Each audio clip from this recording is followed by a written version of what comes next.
An ex-OTF member and Lil Durk's childhood friend just took the stand against him in court today, on day 3 of his trial case. He told prosecutors every single detail on how they executed the hit on Quando Rondo after the passing of King Von. Here's everything that went down. OTF Jam described himself to the court as a black disciples leader who was known as a get-back man. He testified that he was baptized into the gang lifestyle at just 9 years old, and has executed more than 100 hits while in the gang. He also testified that Durk regularly contacted him while he was incarcerated and sent money directly to his books, ranging from $50 to $100. Jam reportedly went on to describe a plot targeting Quando Rondo in Los Angeles. He claimed he and fellow OTF member Asa Houston traveled to San Diego, where he was informed by Duty Low about a plan to off Rondo. According to his testimony, Durk was communicating through another phone during the conversation, and Jam claimed Durk's voice could be heard in the background. Jam said the initial plan was to target Rondo outside his hotel when he came out to purchase supplies. However, he testified that the plan was delayed because of heavy police activity in the area,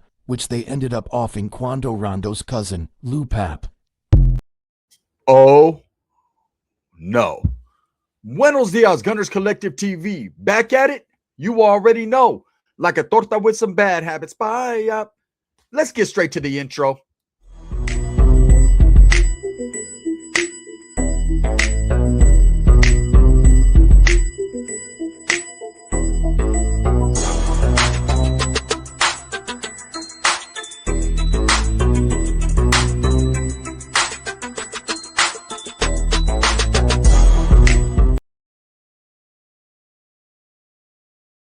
Welcome back to the channel, and if you haven't already hit that like and subscribe button, please make sure you do that. Put your notification bell on all so that way you're directed in the direction of the dope content that I stay kicking, and I appreciate the support. I'm humbled by it. Pobrecito Lil Durk, right? If you guys haven't been keeping up with the trial, the Lil Durk trial, yesterday, Undertaker, he just got buried, right?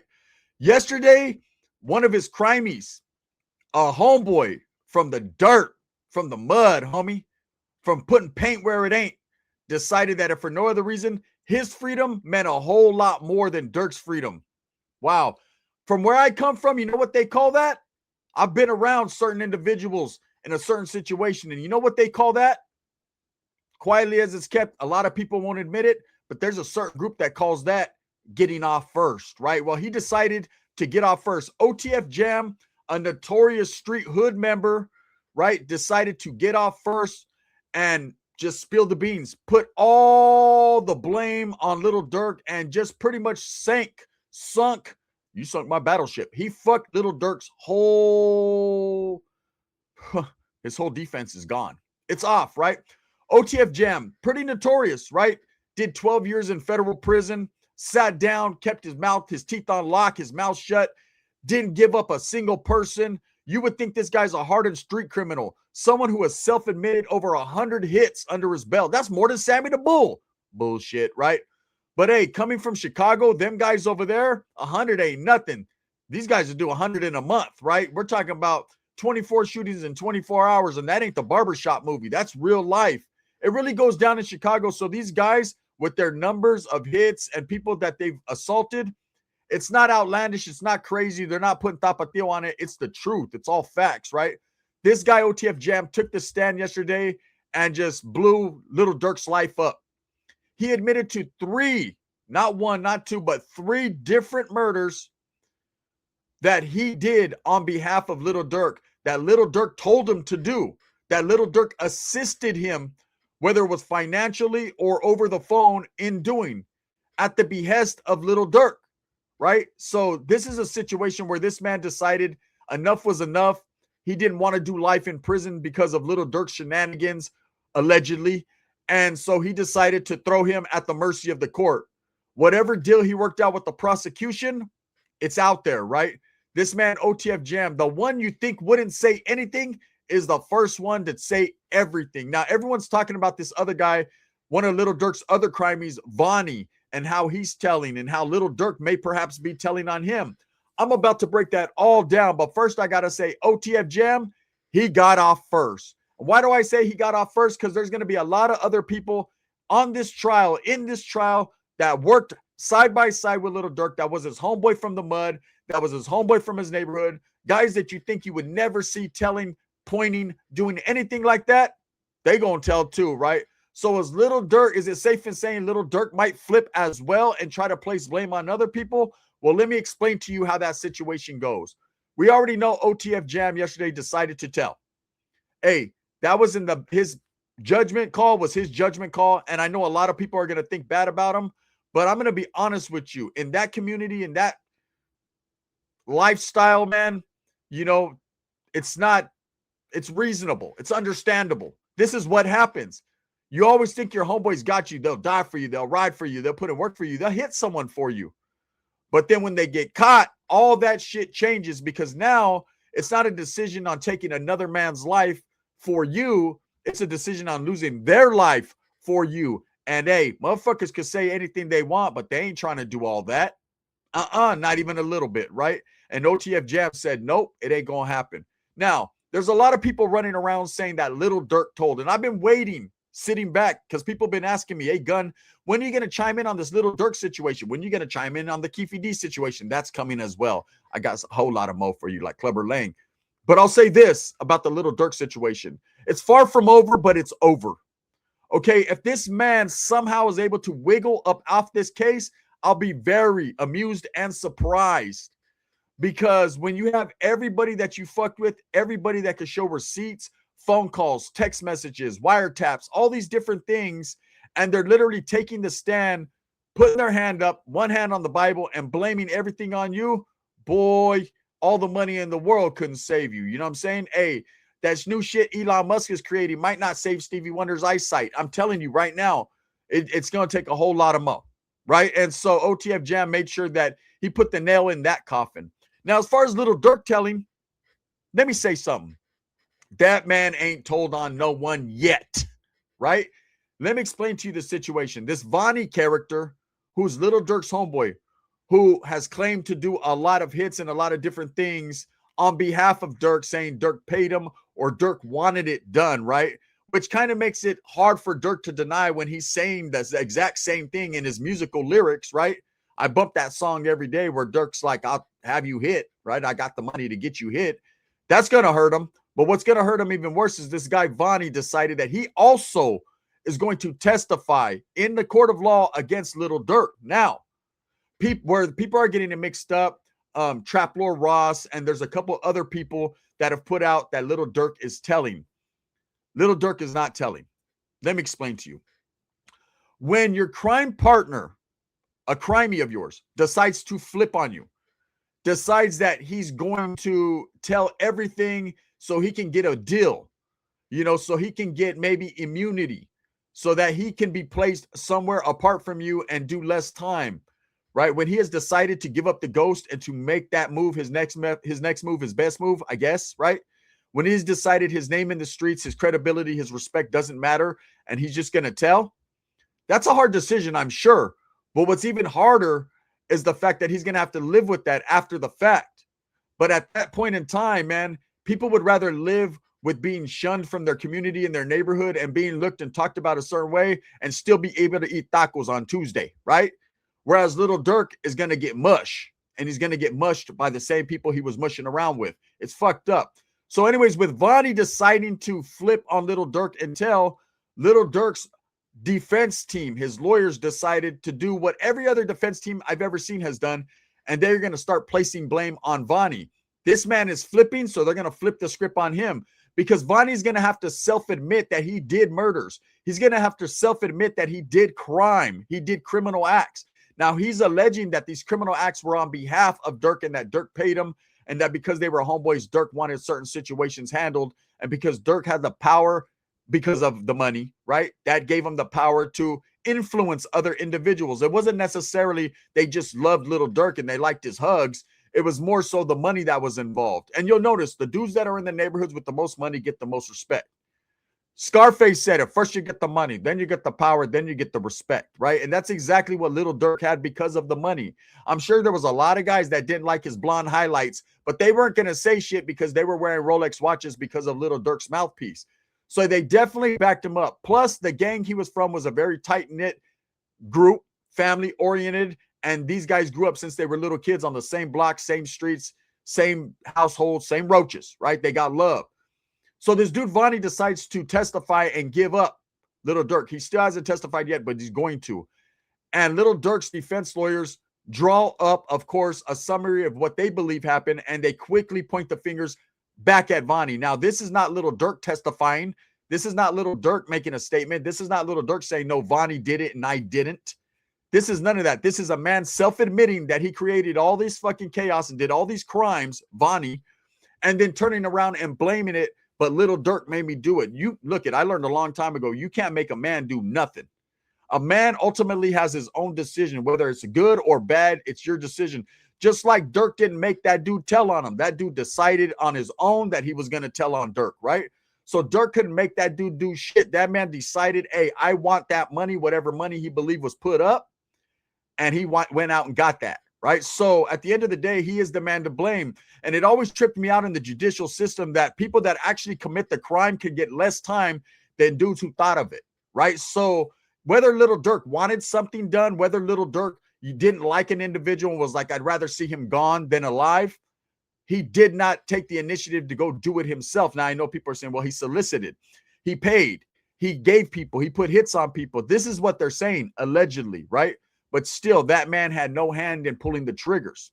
So, getting back to case in point, Vonnie telling doesn't mean Lil Durk is telling on Vonnie. It means Lil Durk's his defense team has decided to point blame and fingers. And it happens all the time. I've seen many cases where one crimey decides to flip on the other, and people are like, well, they're blaming each other. Not necessarily. They're not blaming each other. What's really happening is one guy has decided to flip, so the other guy's lawyers are like, well, we'll just place blame on him. He's already self-admitted. And that's what's happening here with Vonnie. Because he's self-admitted that he did all these crimes, he's not denying it. Of course, the defense team is going to say, look, he did it. He's the one that pulled the trigger.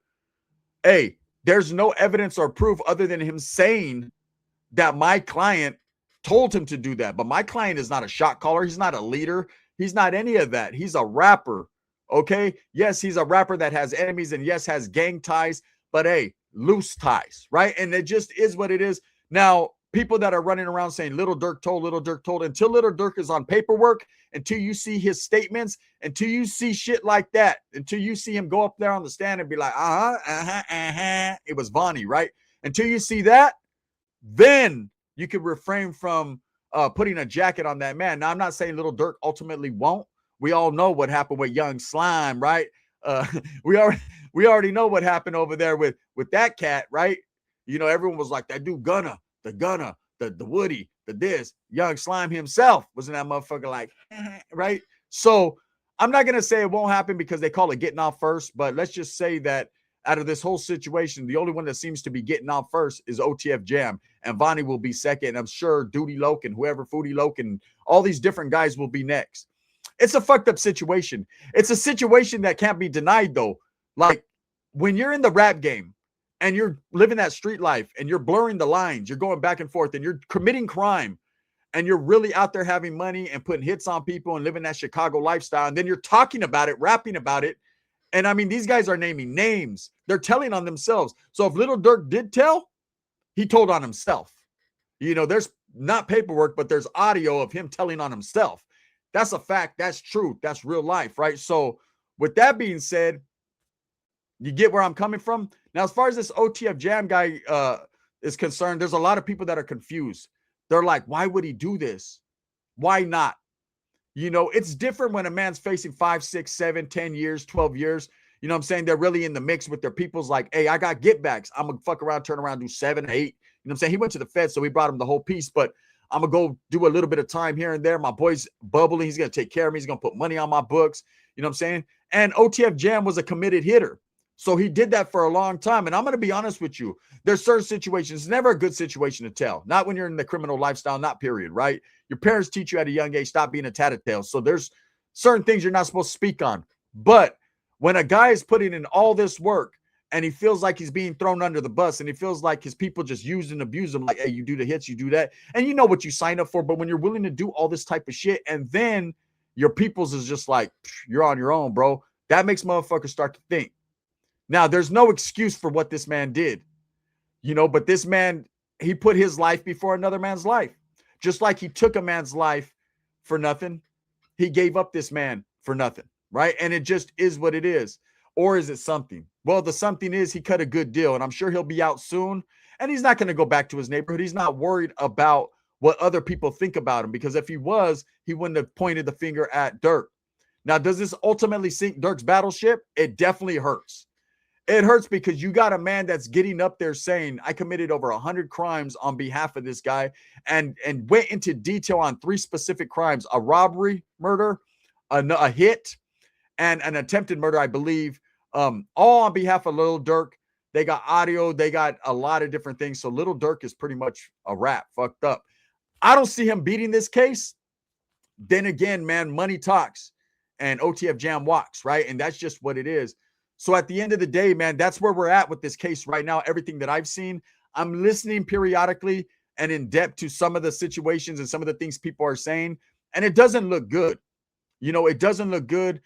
Ever since King Von passed and the Quando Rondo situation and Lil Durk and all these different things, the Chicago stuff, I knew eventually this was going to happen. I didn't believe Lil Durk was going to be the one on trial for it, because I thought Lil Durk was Charmin, right? I thought he was a little bit softer than someone like King Von, but they're trying to paint Lil Durk as a mastermind. Now, I'm not here to fucking help the prosecution and say that he masterminded all this because he had the money, but at the end of the day, the guy with the money is always the guy they're after.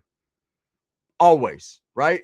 In the black and brown community, they don't want to see anyone black and brown prosper, right? And most of the times, this is the truth of the matter.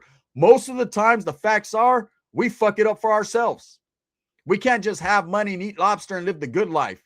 We got to still be in the mix. I got a homeboy, right? I can't even call him a homeboy. I could call him an associate. I can't even call him an associate. I'll call him a fucking dude I knew, right? But it tripped me out.